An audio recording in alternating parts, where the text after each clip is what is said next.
जिन्ना के साथ कौन गया था? जिन्ना के साथ भारत के एक दलित व्यक्ति गए। जिन्ना की बड़ी दोस्ती थी, क्योंकि उन्होंने जिन्ना से दोस्ती कर ली।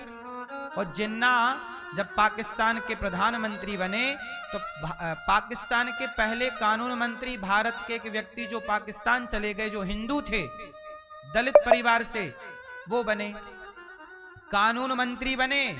पर उस पाकिस्तान में उन हिंदू का, उस दलित का सम्मान नहीं हुआ।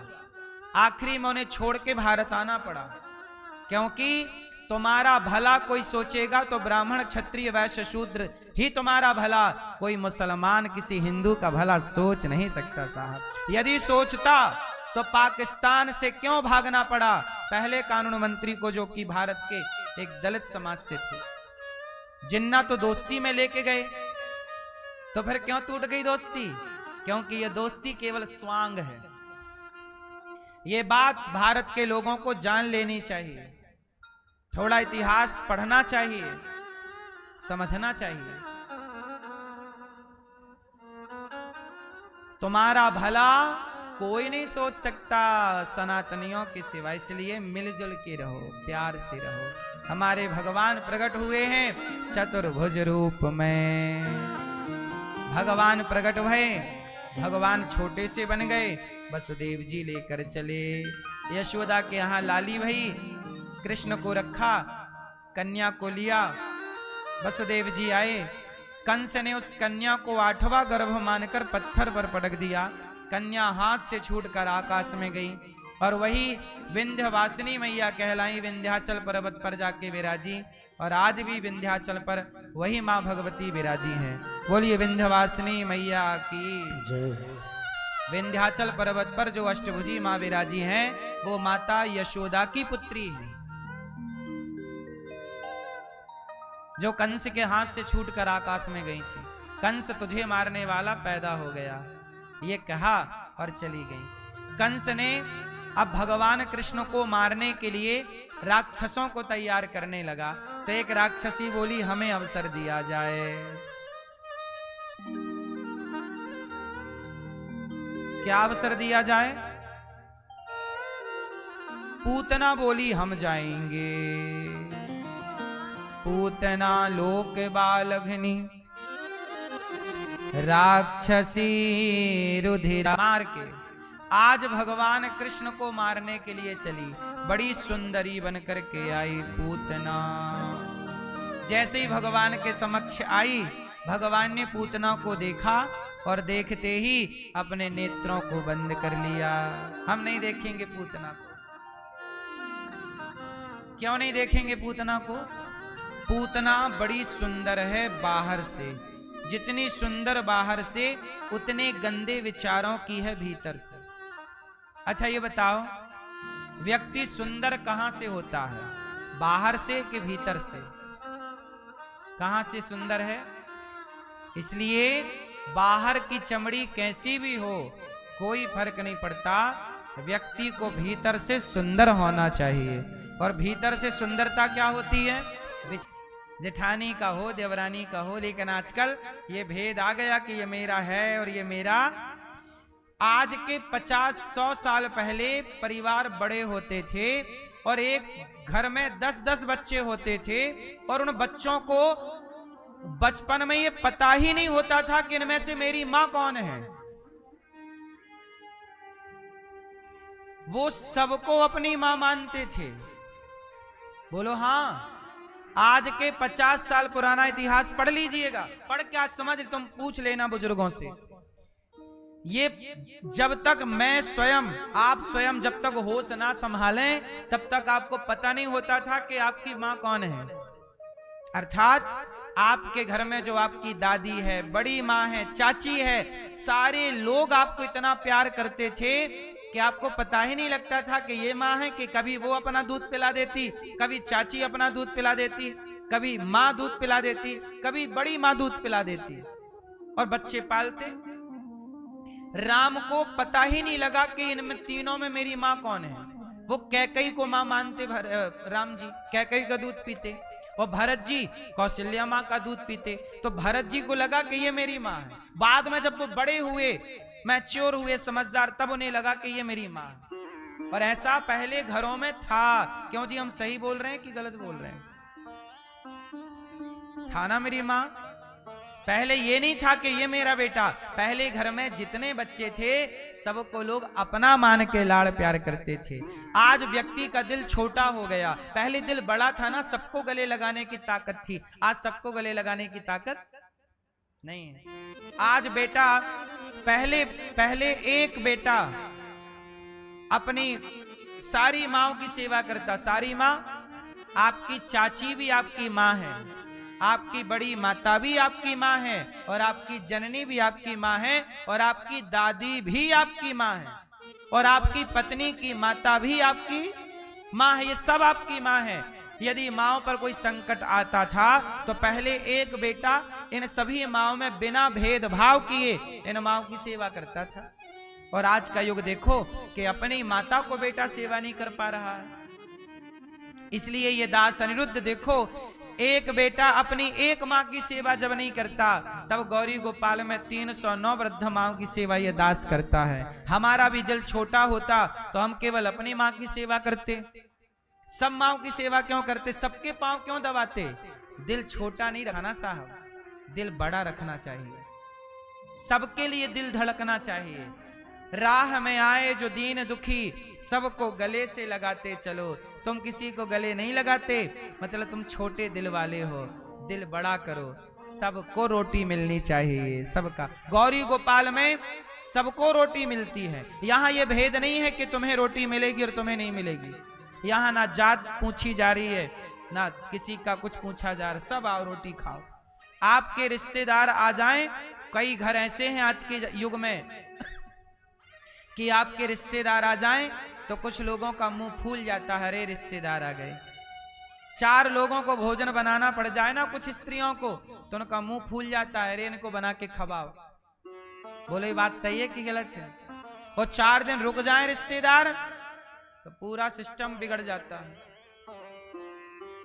लेकिन गौरी गोपाल में 12 महीने 24 घंटे लोग आते हैं। 25 से 30 हजार लोगों का भोजन यहाँ रोज बनता है। वो सबकी सेवा ये दास करता है। दिल छोटा रखते हम तो क्यों सेवा करते? अन्न क्षेत्र यहाँ चल रहा 24। आप बताओ पूरे भारत में 24 घंटे कहीं रसोई चलती हो तो बताओ। सब जगह टाइम टू टाइम चलती है। 10 बजे से लेके 1 बजे तक चलती है। शाम को 4-5 बजे से लेके 8 बजे तक चलती है। टाइम टू टाइम चलती है। फिक्स टाइम है हर जगह। आप चले जाओ पूरी दुनिया, निरीक्षण करके आओ, फिर बात करना। लेकिन गौरी गोपाल की रसोई, आप रात के 2 बजे आइए तो भोजन मिलेगा। अच्छा बताओ, मैया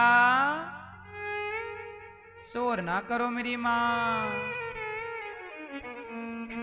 टुप्पी टाप बैठो मेरी माँ। शंकर जी ने क्या दिया भगवान कृष्ण को? अच्छा, कभी भगवान कृष्ण आपको मिले तो आप भगवान को क्या दोगे? आप बताओ। भगवान कभी आपको मिलेंगे तो आप भगवान को क्या दोगी? क्या आप बताओ? जिससे पूछें वो बताएं, बाकी लोग चुप्पी टाप रहे हैं। आपको मिलेंगे तो क्या दोगी भगवान को? आपको मिलेंगे भगवान तो क्या देंगे?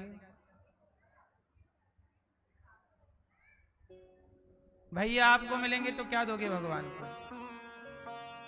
भाव। कौन सा भाव? कहां मिलता है ये भाव? कितने रुपए किलो है ये भाव? कहां से लाओगे? खरीद के लाओगे कि अपने आपके अंदर कहां रहता है भाव? भाव दोगे ना? कौन सा भाव दोगे?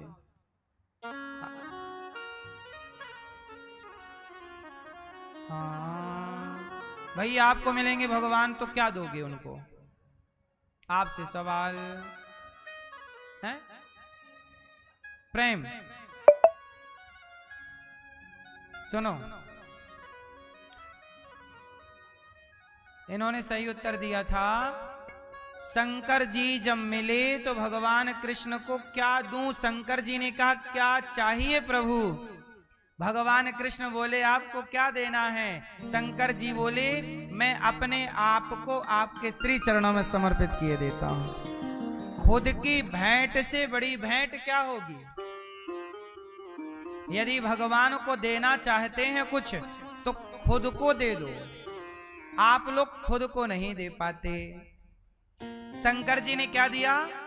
खुद को दिया, और खुद को देते ही शंकर जी बन गए बांसुरी, और बांसुरी बन गए तो भगवान ने अधरों पे रख लिया। ये जो बांसुरी है ना कन्हैया के हाथ में, ये शंकर जी ही बांसुरी बन के प्रभु के कर कमलों में रहने लग गए। अपने आप को दे दिया। अच्छा, शंकर जी जब जब भगवान का अवतार होता है तो अपने आप को ही देते हैं। जब राम अवतार हुआ तो अपने आप को सौंप दिया हनुमान बन करके। बोलो हाँ। अच्छा, हनुमान जी राम के चरणों में थे कि अधरों पे थे? राम जी, हनुमान जी राम के चरणों में रहते हैं कि होंठों पे रहते हैं? जोर से, कहां रहते हैं? कहां रहते हैं? हनुमान जी चरणों में रहते हैं। आपकी मां और अन्य स्त्री, दोनों स्त्रियां हैं। अंतर है कि नहीं? भैया आपसे सवाल है, बताओ अंतर है कि नहीं? आपकी पत्नी स्त्री है? स्त्रियां बहुत हैं, पर इन स्त्रियों में और इस स्त्री में अंतर है कि नहीं? बोलो हाँ। हाँ, अंतर है। अंतर यदि नहीं रखोगे तो आपकी पिटाई हो जाएगी। बोलो हाँ। इसलिए अंतर रखना व्यवस्था है। आप पत्नी को पत्नी कहिए। अब ये नहीं कि नहीं जी सब बराबर है, तो ये पत्नी तो ये भी पत्नी, ये भी पत्नी, समकक्ष नहीं रख सकते ना, जबकि दोनों स्त्रियां हैं। देखो समकक्ष नहीं, तुलना नहीं हो सकती ना। आप लोग क्या आज की युवा पीढ़ी क्या कहती? सब बराबर। खाक तुम कहां पढ़ लिए, गधों की तरह बात करने लग गए। सब बराबर कैसे हो सकता है? अरे बराबर हो जाएगा तो सृष्टि समाप्त तो हो जाएगी। एक बात बता, यदि सब एक हो गया बराबर तो पृथ्वी की व्यवस्था बिगड़ जाएगी कि नहीं? इसलिए व्यवस्था को बनाने के लिए आपको मानना पड़ेगा कि पत्नी अलग है और बाकी स्त्रियां, कुत्ता अलग है और गाय अलग है। अब लोग कहते हैं सब बराबर है। कैसे बराबर हो सकता है? सब बराबर है तो लोहा और सोने की कीमत एक करके दिखाओ। फिर अमीर गरीब भी एक हो सकते हैं। कैसे कैसे होंगे बताओ? अमीरी भी एक व्यवस्था है और गरीबी भी, जन्म भी एक व्यवस्था है और मृत्यु भी एक व्यवस्था है। ये व्यवस्था सदा से थी, सदा है और सदा। अमेरिका में मैंने अंग्रेजों को भीख मांगते देखा। अभी अमेरिका गया था, गरीबी वहां भी है। अमेरिका में भी अंग्रेज भीख मांगते हैं, गोरे लोग। अमेरिका में गरीबी है। ब्रिटेन गया, मैं लंदन गया, वहां भी मैंने अंग्रेज भिखारी देखे। अमीरी गरीबी कहां नहीं है, कर्मों के अनुसार मिलती है। आपके कर्म बुरे तो आपको रोटी को तरसना पड़ेगा, कर्म सही है तो आपको भगवान धन धान्य देंगे। आप दुनिया के किसी भी कोने में रहिएगा, अमीरी गरीबी पीछा ना छोड़ेगी। ये कर्मों पर डिपेंड करता है। बात समझ में आई? कोई बराबर नहीं हो सकता। आप जैसे केवल धरती में आप हैं, आपके बराबर धरती पर कोई नहीं हो सकता। क्या दूसरे की आंखें आपसे मैच करती हैं? क्या दूसरे का फिंगरप्रिंट्स आपसे मैच करता है? जब प्रकृति ने आपको एक सा नहीं बनाया तो आप क्यों एक सा बनना चाहते? आप विशेष हैं, अलग ही रहेंगे। कुत्ता अपनी जगह है, बिल्ली अपनी जगह, नाली का कीड़ा अपनी जगह है, और गाय को